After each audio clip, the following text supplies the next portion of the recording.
Hello everyone, how are you all? I hope you all are doing well.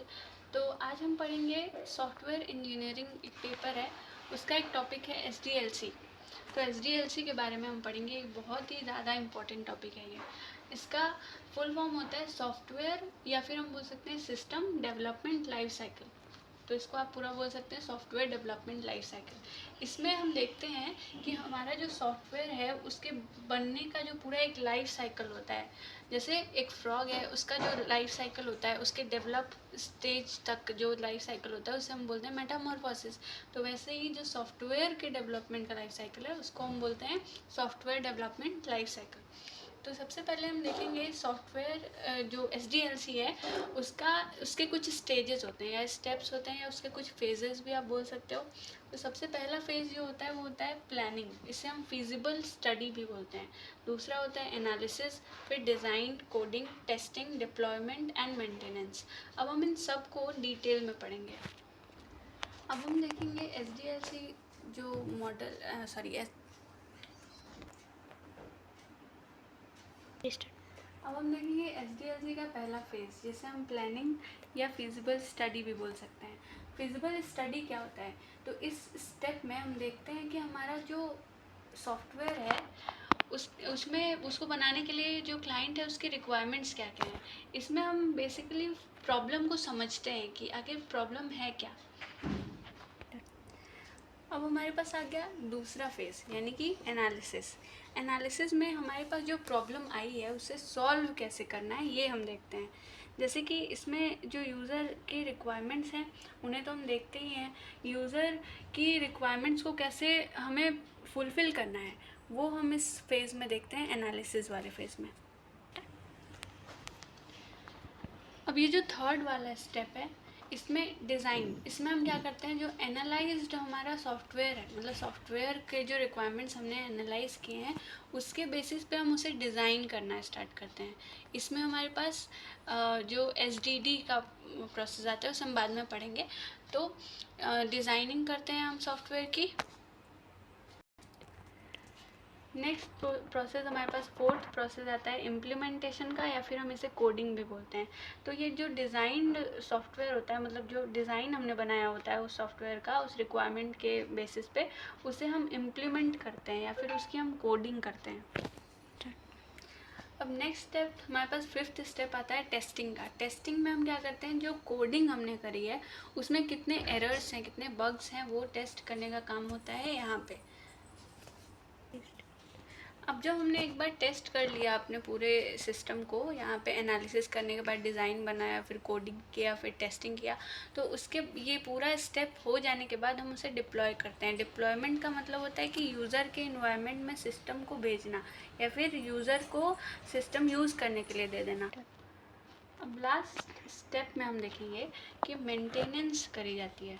अब अगर हमने user के environment में या क्लाइंट के इन्वायरमेंट में जो सॉफ्टवेयर है उसे हमने डिप्लॉय कर दिया, उसके बाद हमें क्या करना होगा, उसकी टाइम टू टाइम हमें मेंटेनेंस करनी होगी।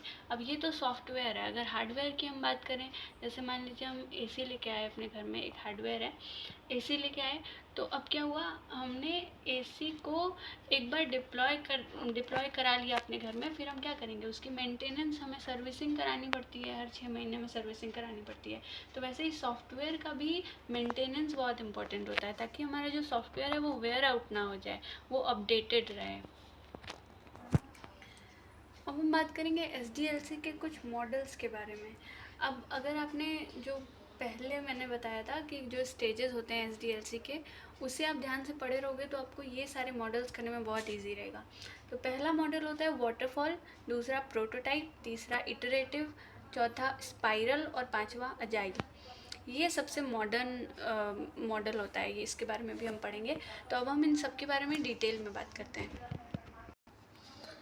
अब हम बात करते हैं सबसे पहले मॉडल के बारे में, जो कि है वाटरफॉल मॉडल। वाटरफॉल का मतलब क्या होता है, झरना।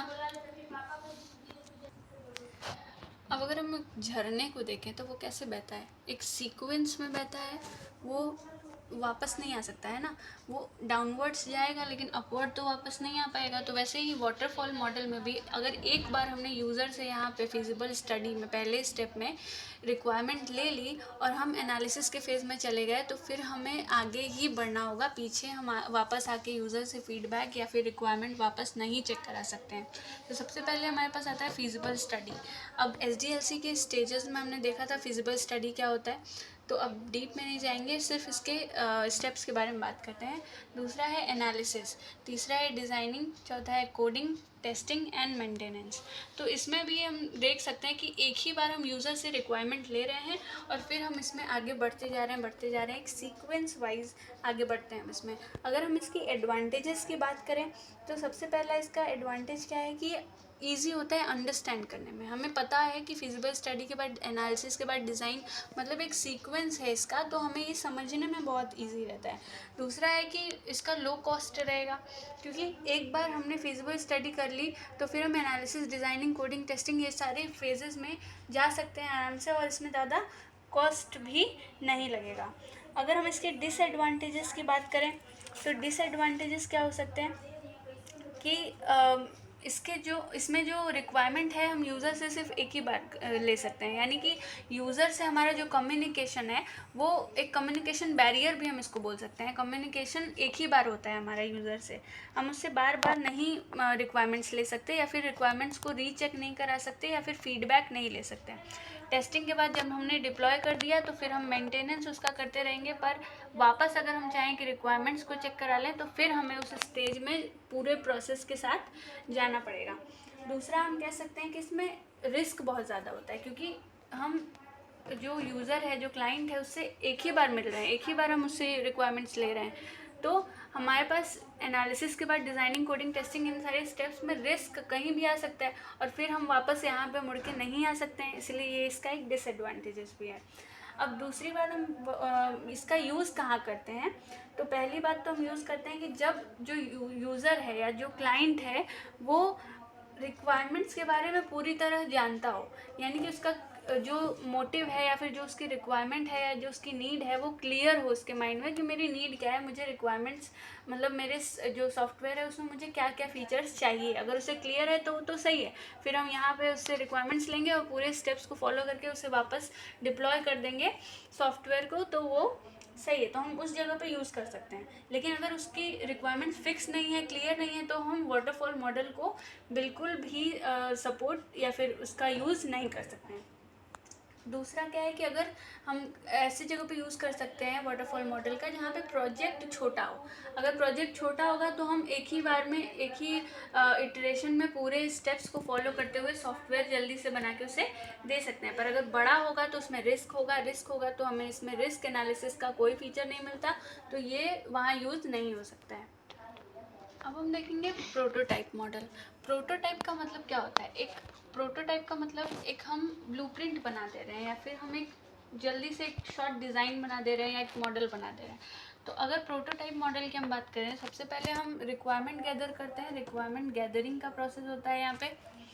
उसके बाद हम क्विक डिज़ाइन बनाते हैं, वो जो हमारा सॉफ्टवेयर है उसका एक क्विक डिज़ाइन बनाते हैं और फिर उसका एक प्रोटोटाइप बनाते हैं, मतलब उस डिज़ाइन से एक ऐसा मॉडल बनाते हैं जो कि जो हमारा सॉफ्टवेयर है उसी की तरह हो पर वो ना हो, मतलब एक शॉर्ट डिज़ाइन है वो, ठीक है। उसके बाद हम करेंगे कस्टमर का इवोल्यूशन, मतलब कस्टमर से हम फीडबैक लेंगे। इस प्रोटोटाइप को बना के हम उस कस्टमर से पूछेंगे कि आप बताइए कि ये जो हमने बनाया है प्रोटोटाइप वो सही है या नहीं है।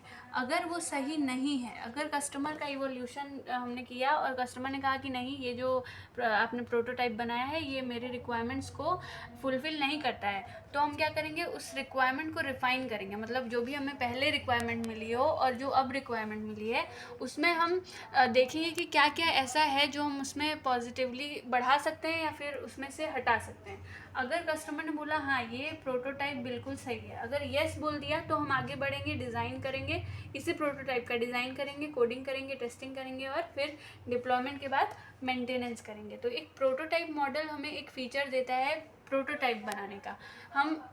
हमें इसमें क्या होता है कि हमें प्रोटोटाइप मिल जाएगा तो हम उस प्रोटोटाइप से यूज़र से इन्वॉल्वमेंट ले सकते हैं, मतलब लास्ट में जाके हमें यूज़र से नहीं मिलना है, हमें जो कम्युनिकेशन है वो बीच में ही करना है।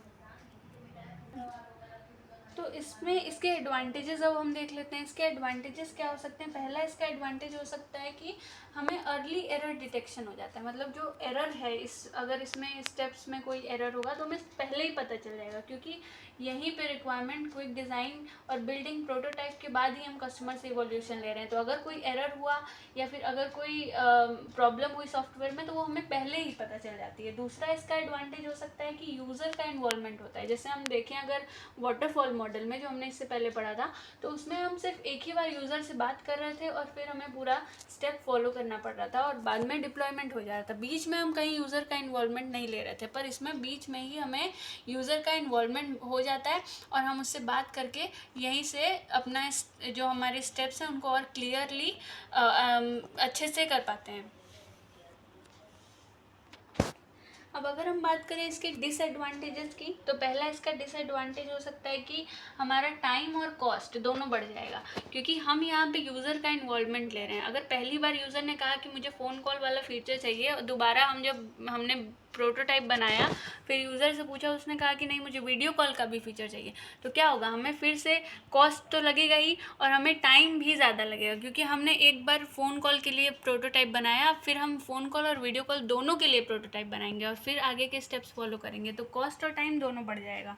दूसरा स्कोर क्रिप होता है, मतलब हमें स्कोप नहीं होता है इस प्रोजेक्ट, इस मॉडल में स्कोप जल्दी हमें नहीं दिखता है। अब पहले हमने रिक्वायरमेंट ले ली, डिज़ाइन बना लिया, प्रोटोटाइप बना लिया, पर यूज़र की जो रिक्वायरमेंट्स है वो कब ख़त्म होंगे हमें ये समझ ही नहीं आता। अब यूज़र मान लो अभी बोला उसने कि फ़ोन कॉल चाहिए, फिर कहा वीडियो कॉल चाहिए, फिर कहा नहीं मुझे पेमेंट वाला ऑप्शन भी चाहिए, तो ये चीज़ें कब तक चलती रहेंगी इसका कोई हमें फिक्स टाइम नहीं मिल पाता है। और ये जो प्रोजेक्ट है वो कब कंप्लीट होगा इसका भी हमें कोई अंदाज़ा नहीं लग पाता है कि ये प्रोजेक्ट कब तक बन जाएगा।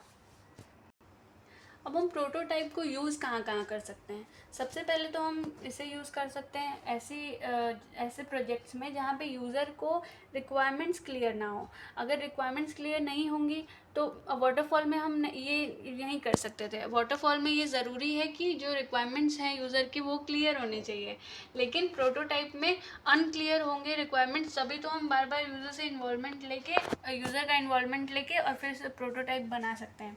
दूसरा, जहाँ पे यूज़र का जो इंटरेक्शन है वो क्रूशियल हो, मतलब कोई ऐसा प्रोजेक्ट है जिसमें ज़रूरी है कि यूज़र का इन्वॉल्वमेंट होना ही चाहिए, तो हम इस मॉडल का यूज़ कर सकते हैं। अब हम देखेंगे तीसरा मॉडल जो कि है स्पाइरल मॉडल।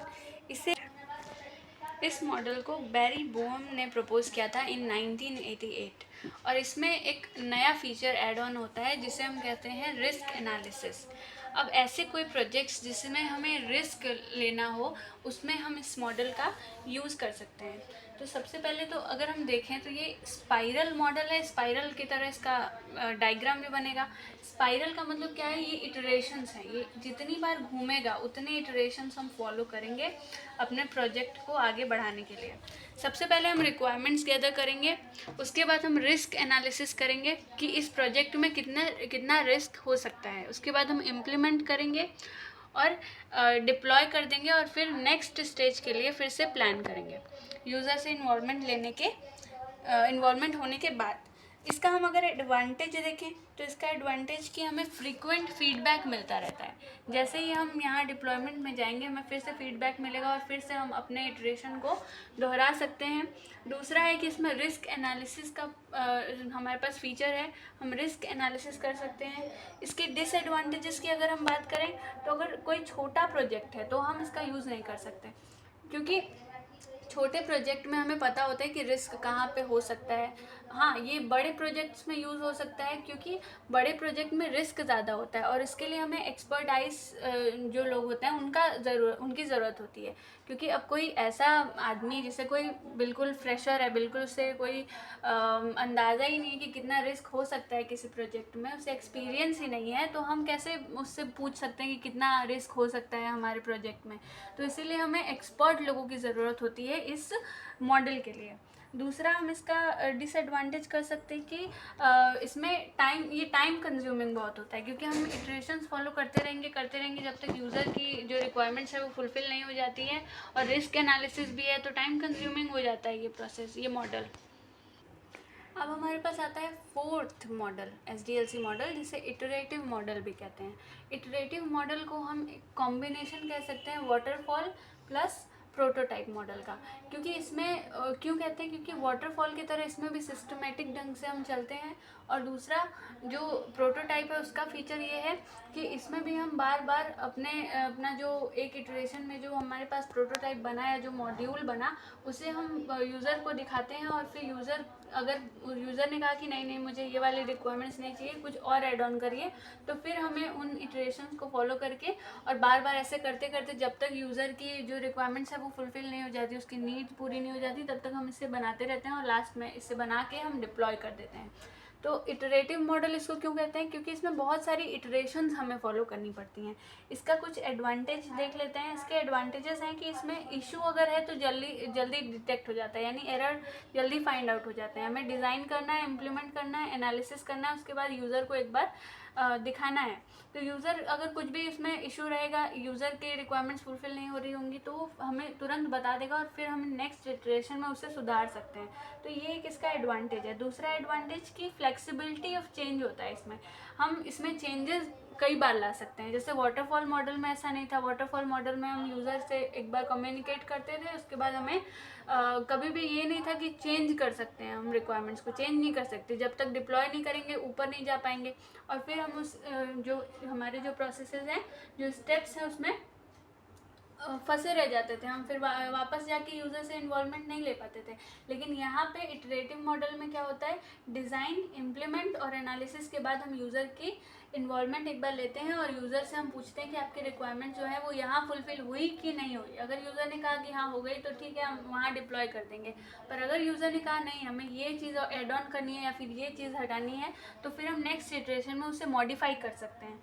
इसके डिसएडवांटेजेस भी होते हैं, जैसे कि इसमें हाई रिसोर्स रिक्वायरमेंट होगा, क्योंकि हम एक बार डिज़ाइन करेंगे, उसके बाद फिर से डिज़ाइन करेंगे, उसके बाद एन टाइम्स डिज़ाइन करेंगे या इम्प्लीमेंट करेंगे या एनालिसिस करेंगे, तो रिसोर्सेज भी हमें ज़्यादा चाहिए होगी। दूसरा कि अगर कोई कॉम्प्लेक्स सिस्टम, ये तो ईजी अगर कोई छोटा प्रोजेक्ट है तो वो उसके लिए ठीक है, पर अगर कोई कॉम्प्लेक्स सिस्टम है तो हमें बार बार ये चीज़ें करनी पड़ती हैं, तो ये बहुत ज़्यादा टाइम कंज्यूमिंग भी हो सकता है कॉम्प्लेक्स प्रोसेसेस के लिए। अब हमें इसका यूज़ कहाँ पे करना है, जहाँ पे जो इन्वॉल्वमेंट है यूज़र की वो ज़रूरी है, या फिर चेंज हो रही है। एक बार यूज़र कहता है कि मुझे ये चाहिए, फिर कह रहा है मुझे ये चाहिए, तो अगर चेंजेबल हैं बहुत ज़्यादा रिक्वायरमेंट्स तो हम इटरेटिव मॉडल का यूज़ कर सकते हैं, या फिर अगर रिक्वायरमेंट्स अनक्लियर है तो भी हम इटरेटिव मॉडल का यूज़ करते हैं।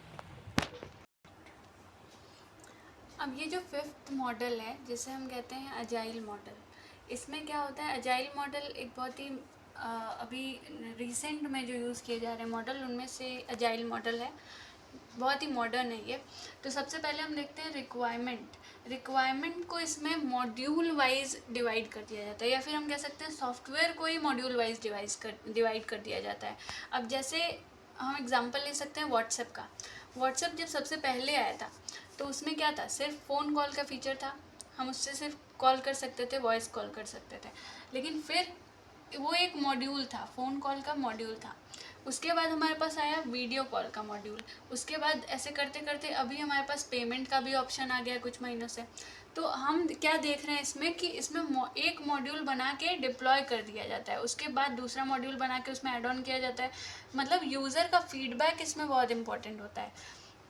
जैसे व्हाट्सएप में बीटा टेस्टिंग होती है तो उसमें फ़ीडबैक लिया जाता है यूज़र से कि अच्छा ठीक है आपको अब क्या चाहिए, आपके रिक्वायरमेंट्स अब क्या हैं। तो अगर हमने बोला कि मुझे फ़ोन कॉल चाहिए तो एक बार मॉड्यूल बना फ़ोन कॉल का, उसके बाद हमने बोला नहीं इसमें वीडियो कॉल भी रहता तो अच्छा रहता, तो फिर से मॉड्यूल बना दूसरा वाला वीडियो कॉल का। तो ऐसे करते करते मॉड्यूल्स ऐड ऑन होते जाते हैं और हम एक बड़े प्रोजेक्ट को छोटे छोटे मॉड्यूल्स में डिवाइड करके उससे बना के हम डिप्लॉय कर देते हैं। तो इसमें जो यूनिक चीज़ है या यूनिक फीचर है वो क्या है, फीडबैक का।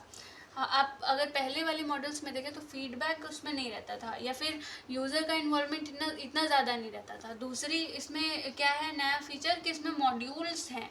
हम अगर आगे पीछे वाले जो मॉड्यूल्स हैं उनकी बात करें तो उसमें किसी में भी हम मॉड्यूल वाइज अपने मॉडल को डिवाइड नहीं करते थे, पर इस अजाइल मॉडल में क्या है, हम मॉड्यूल वाइज अपने सॉफ्टवेयर को डिवाइड कर देते हैं और धीरे धीरे उसे बनाते हैं, एक पूरी सॉफ्टवेयर को डिज़ाइन कर लेते हैं इन मॉड्यूल्स में डिवाइड करके।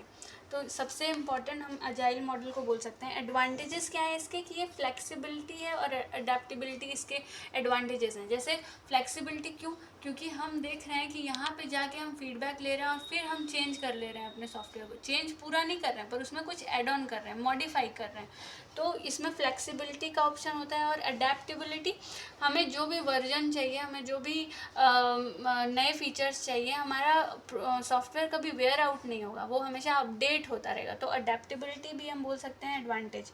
इसमें फास्ट डिलीवरी भी हो जाती है, क्योंकि हमें पूरा मॉड्यूल बना के एक साथ नहीं सॉफ्टवेयर बना के क्लाइंट को नहीं देना है, हमें मॉड्यूल वाइज देना है। तो एक मॉड्यूल बनाने में कितना ही टाइम लगेगा, हम यूज़र को दे देंगे कि लीजिए आप यूज़ करिए, और तब तक हम दूसरे मॉड्यूल की तैयारी करते रहेंगे और दूसरा मॉड्यूल भी ऐड ऑन करते रहेंगे। तो मॉड्यूल वाइज हम इसे डिवाइड करके इस पर काम करते हैं। और इसमें इसके डिसएडवांटेजेस कह सकते हैं कि लैक ऑफ डॉक्यूमेंटेशन होता है, क्योंकि हम मॉड्यूल वाइज इसे डिवाइड करके और फिर एक एक करके बना रहे हैं, तो डॉक्यूमेंटेशन कहीं ना कहीं इसमें लैक होता है। दूसरा कि इसमें स्किल्ड टीम की ज़रूरत होती है। अगर मान लीजिए ये जो मॉड्यूल 1 है, इसके जो टीम है, इसको बनाने के लिए जो टीम है वो बहुत स्किल्ड है, पर जो मॉड्यूल 2 है उसको बनाने के लिए हमारे पास अच्छी टीम ही नहीं है, उसका जो लीडर है वो अच्छा नहीं है। तो क्या होगा, मॉड्यूल 2 अच्छा नहीं बनेगा, फिर मॉड्यूल 1 को अच्छा हमने बना लिया, फिर उसकी जो अपग्रेडेशन होगी या फिर जो हम मॉडिफाई करेंगे वो अच्छा नहीं हो पाएगा। तो ओवरऑल हमारा जो सॉफ्टवेयर है उसकी परफॉर्मेंस डिग्रेड हो जाएगी। तो इसीलिए हमें ज़रूरी है कि स्किल्ड हमारी टीम रहनी चाहिए हर एक मॉड्यूल को बनाने के लिए। तो ये थे हमारे SDLC के 5 सबसे इम्पॉर्टेंट मॉडल्स। तो आई होप आप सबको ये वीडियो अच्छी लगी होगी। Thanks for watching.